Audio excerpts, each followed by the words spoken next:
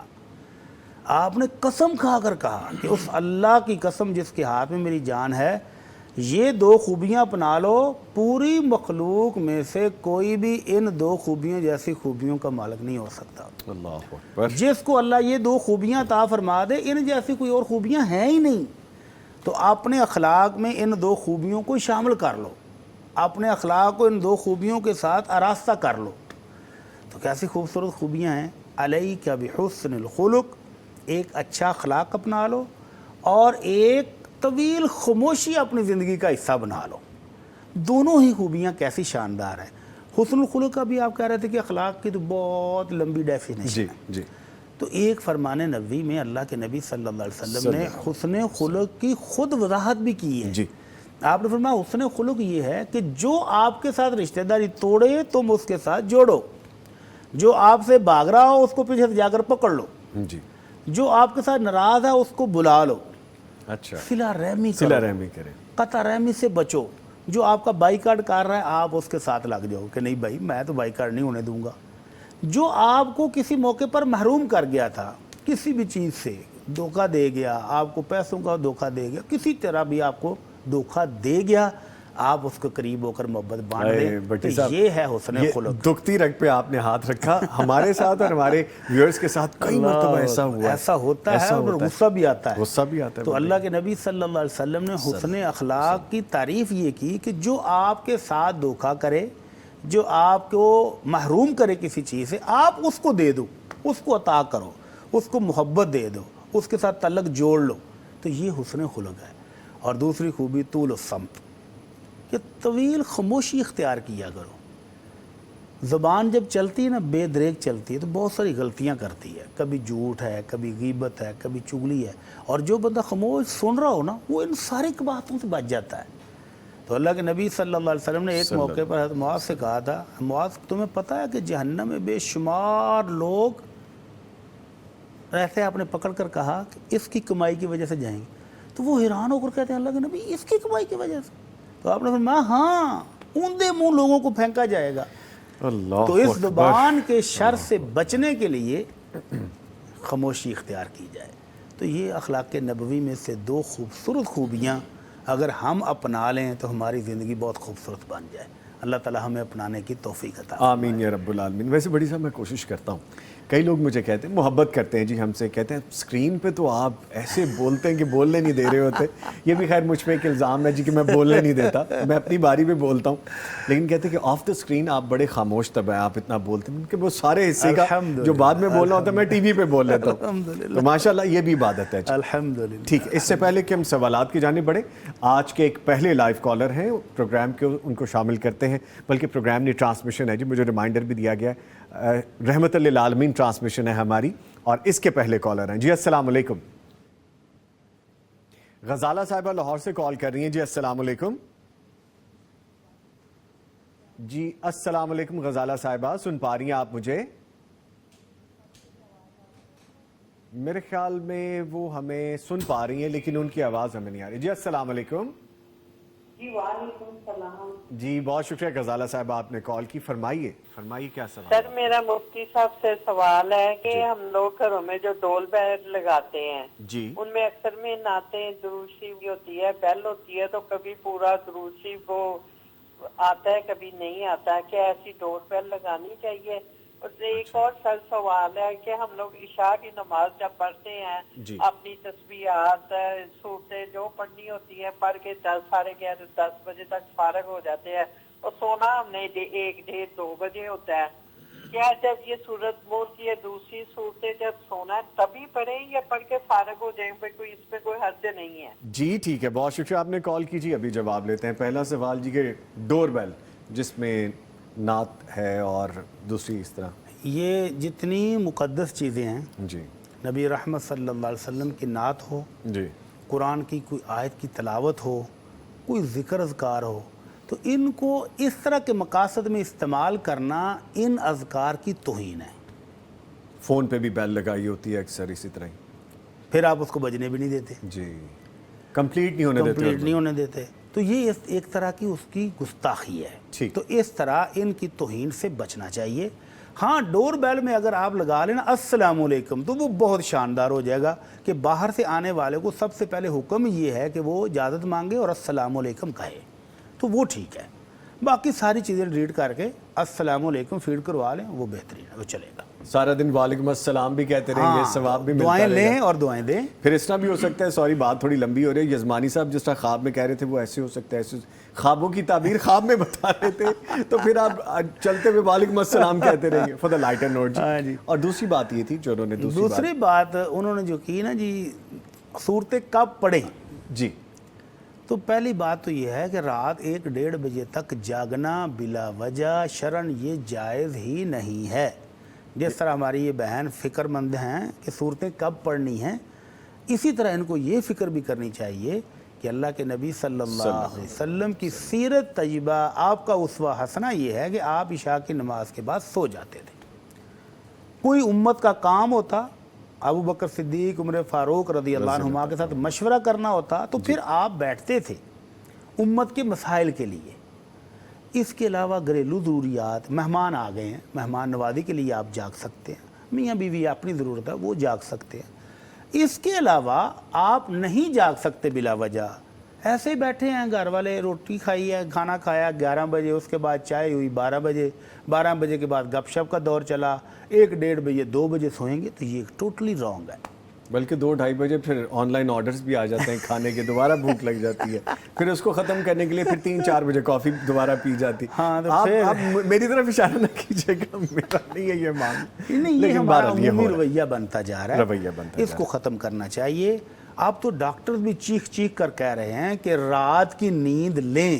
جی جن قوموں کو ہم کوستے ہیں نا کہ وہ یہ ہیں وہ رات کو سوتے ہیں، دن کو جاگتے ہیں اور فجر کے فوراً بعد جاگتے ہیں. جی. اور ہم بابرکت ٹائم سارا سو کر گزارتے ہیں، اور جو سونے کا ٹائم بابرکت تھا جس نے ہماری جینون ضروریات پوری کریں تھی وہ ہم جاگ کے گزارتے ہیں. تو سر اذکار جو ہیں جو اذکار آپ جب بستر پر لیٹیں گے تب کریں گے. ٹھیک ہے جی. مزید اور بھی سوالات شامل کریں گے. یہاں پہ ایک چھوٹا سا وقفہ ہے، اس کے بعد دوبارہ حاضر ہو رہے ہیں، ہمارے ساتھ رہیے گا. مفتی مولانا محمد اجمل بھٹی صاحب ہمارے ساتھ موجود ہیں اور ہمارے مہمان قاری طلحہ نسیم حجازی صاحب ہم سے یہاں سے رخصت لے کے جا چکے ہیں. بھٹی صاحب سوالات جوابات کا سلسلہ جاری تھا، کویسچنز بھی ہم لے رہے ہیں لائیو کالز کے ذریعے. ایک ریٹن میں کویسچن ہمیں آیا ہے، دینی باتیں آئی ڈی ہے، لکھتے میرا سوال ہے کہ جن کو چھپکلی سپرے کے بغیر مارنی نہیں آتی، سپرے کر کے مارتے ہیں تو وہ تڑپ کر مرتی ہے، تو کیا ایسے گناہ ہوگا؟ اللہ تعالیٰ کے پاس جا کر ہماری پوچھ ہوگی؟ سپرے کر کے جب اس کو گرا لیا ہے جی تو اب اس کو ایک آدھ ڈنڈا مار دیں، کوئی جوتا مار دیں تو وہ مر جائے گی بیچاری، اس کو تڑپاتے کیوں ہیں؟ تو ایک دفعہ ایک ہی ضرب سے ماریں تو 100 نیکیاں بھی ملتی ہیں. 2 سے ماریں گے اس کو تکلیف ہوگی، وہ تڑپے گی تو نیکیاں کم ہو جائیں گی. لیکن قیامت والے دن یہ پوچھ نہیں ہوگی آپ سے کہ آپ نے اس کو مارا کیوں، بلکہ مارنے کا تو حکم ہے. جی. تو اگر آپ کو یہ احساس ہو رہا ہے کہ وہ بیچاری تڑپ رہی ہے تو اس کو ڈنڈا، کو جوتا، کو وائپر مار کے اس کو ختم کر دیں. سپرے سے اچھی بات ہے کہ وہ ویسے تو قابو نہیں آتی، عام بندے کا قابو آنا مشکل ہے ذرا، تو اگر سپرے کر کے آپ کو اس کو گرا لیا ہے تو فوراً اس کو ختم کر دیں تو انشاءاللہ پوچھ گچھ نہیں ہوگی، البتہ آپ کی مارنے کی نیکیاں کم ہو جائیں گی. اچھا ٹھیک ہے. ویسے اس سوال سے مجھے یاد آ گیا، پچھلے دنوں مارتے ہوئے انگلی ٹوٹی تھی میری اور وہ ماشاءاللہ کافی، لیکن بھٹی صاحب ایسا بھی ہوتا ہے سم ٹائمز کہ آپ کو جہاں چوٹ لگی وہاں دوبارہ چوٹ لگ جاتی ہے. پھر